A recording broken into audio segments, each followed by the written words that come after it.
Hello and good morning to all of you. So let us practice one more sum of admissions. That is example number 28. Okay. Now please mark this sum as very important. The size of sum, that is as far as the length is concerned, it is very small, but adjustments are very interesting that you will observe during the practice of this sum. So what is given here? Okay, A and B are partners sharing profit and loss in the ratio of 2:1. That is old ratio. Balance sheet is given as under very small balance sheet with capital, reserves, creditors, bills payable and different assets. Okay. હવે તમને એડજસ્ટમેન્ટ્સની અંદર શું આપ્યું છે એ તમે સમજો.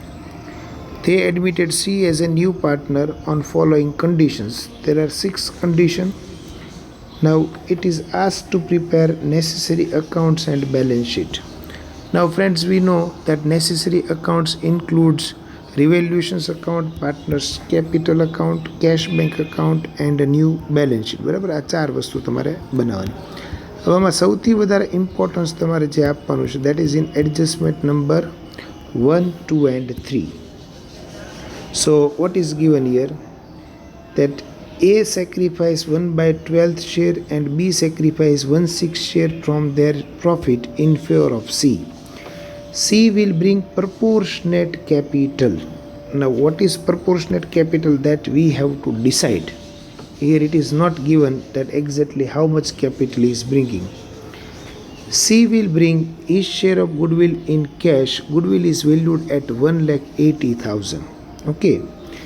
Now adjustment 4, 5, 6 are comparatively easy. તો પહેલાં આપણે એડજસ્ટમેન્ટ નંબર 4, 5, 6 કરી પછી બધું કોન્સન્ટ્રેશન 1, 2, 3માં આપી. તો ફર્સ્ટ એટલે કે ફોર્થ એડજસ્ટમેન્ટમાં શું કીધું? Fix assets are to be depreciated. Depreciate means we have to reduce. તો પહેલાં તો ફિક્સ એસેટ્સ કઈ છે આપણી પાસે એ તમે બેલેન્સ શીટની અંદર જુઓ. તો we have plant machinery and we have building. જો stock debtors they are not fix assets, આ બે ફિક્સ એસેટ્સ છે. now we have to depreciate by 10% means 10% we have to reduce. તો આના 8,000 અને આના 5,000 reduce કરો 10%. so the effect will be what? Revaluations account debit. Okay, you can see plant machinery and building 8,000 and 5,000, and from balance sheet we have to deduct that and we have to write the new price. તો plant મશીનરીમાં 80 - 8 એટલે 72 અને 50 - 5 એટલે 45. Okay, so this is very simple adjustment. ખાલી તમને fix assets recognise કરતા આવડવું પડે. Number 5, all debtors are solvent. Now all debtors are solvent means what? કે અહીંયા તમને જે ડેટર્સ માઇનસ BDR તમને આપ્યું છે. તો ડેટર્સ R 50,000, BDR is 4,000. Now if it is mentioned that all debtors are solvent, that means the provision of bad debt reserve is no more required. તો તમારે શું કરવું પડે કે ડેટર્સ પૂરેપૂરા બેલેન્સ શીટમાં બતાવી દેવાના.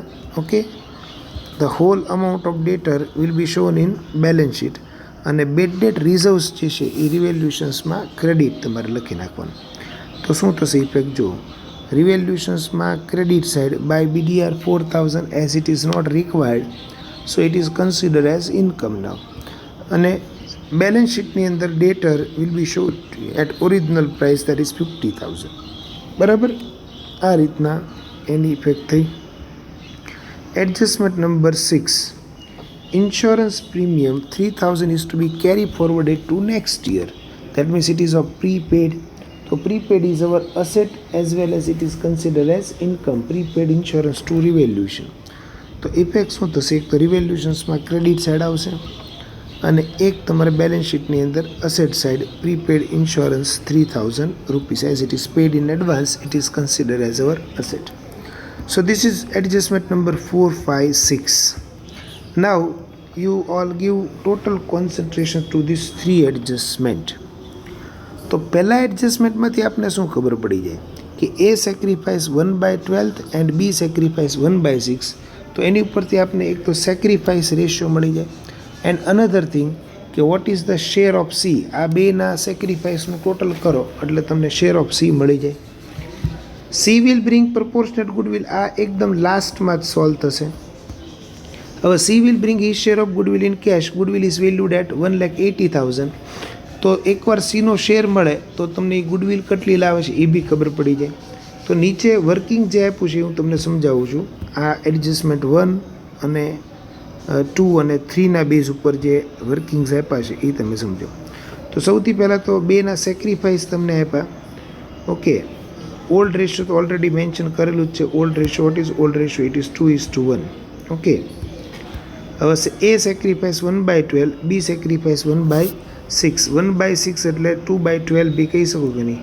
તો 1/12 એન્ડ 2/12, તો એનો સેક્રિફાઈસ રેશિયો 1:2 આવ્યું. હવે આ બેના સેક્રિફાઈસનું ટોટલ કરો એટલે તમને સીનો શેર મળી જાય. C share is equal to A sacrifice plus B sacrifice. આનું ટોટલ કરો તો that is 3/12, that is equal to 1/4 થયું. તો 1/4 is the share of C. Now it is mentioned that C brings his share of goodwill in cash.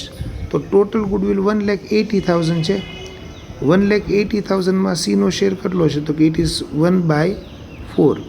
તો 1,80,000 into 1/4 એટલે C 45,000 rupees goodwill લાવે છે as per adjustment number 3. Now this 45,000 તમારે A અને B ને એના સેક્રિફાઈસ રેશિયો એટલે કે 1:2 ની અંદર તમારે distribute કરવાનું રહે. તો C share of goodwill is distributed among A and B in the sacrifice ratio of 1:2. તો 15 અને 30,000 રૂપીસ આવે. તો એની એન્ટ્રી શું થાય? જો cash account debit, cash comes to premium for goodwill, એટલે કેશમાં ડેબિટ સાઈડ ઉપર તમે જુઓ to premium for goodwill 45,000. Now this premium for goodwill is distributed among partners A and B in their sacrifice ratio.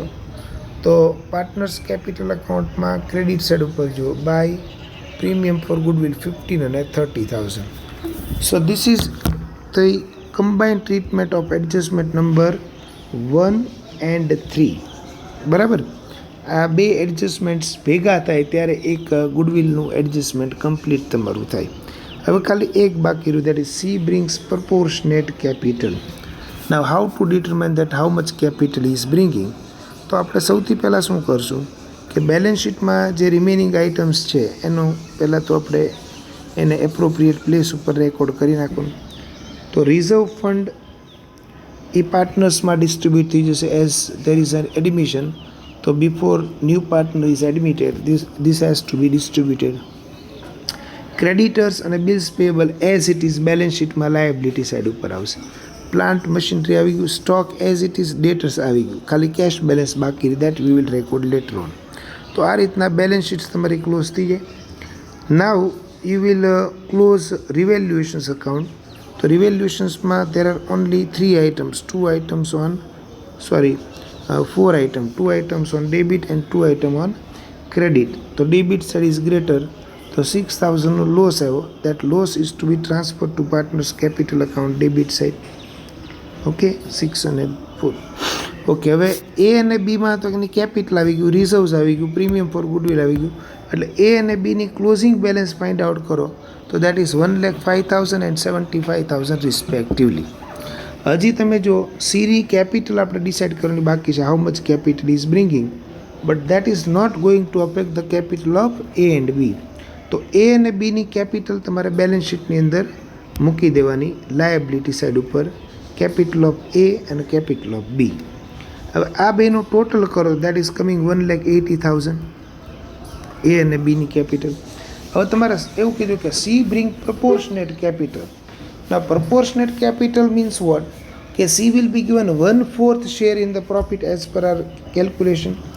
તો એનો મતલબ શું થયો કે સીની કેપિટલ ટોટલ કેપિટલના 1/4 થવી જોઈએ. પ્રપોર્શનેટનો એક્ઝેક્ટ મિનિંગ એવું થયું કે ભાઈ એને 25%, 1/4 મીન્સ 25%. જો 25% એને પ્રોફિટમાં શેર્સ આપવાનો હોય તો એની કેપિટલ બી 25% હોવી જોઈએ ટોટલ કેપિટલની.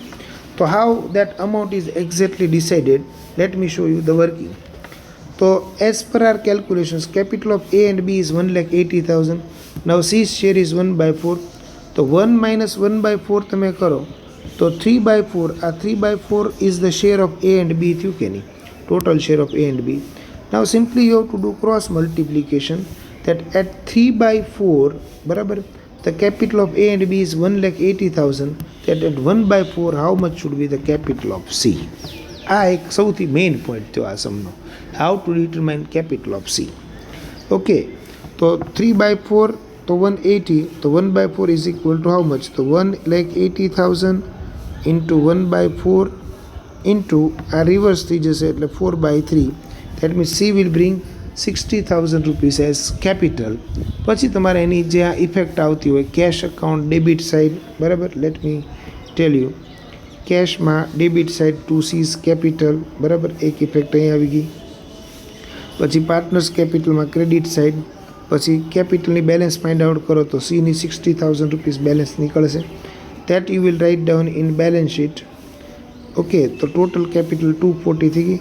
હવે આ 240 જે છે એના 1/4 તમે કરો, 240 into 1 by 4, તો that is coming to 60,000, and that is what exactly they are expecting from us. Okay, that is the meaning of proportionate capital. Okay, ચાલો પછી કેશની ક્લોઝિંગ બેલેન્સ જે નીકળે 138, that you write down, and total of balance sheet. So you will get your sum tallied at the end. Okay, I hope it is clear to everyone. Thank you.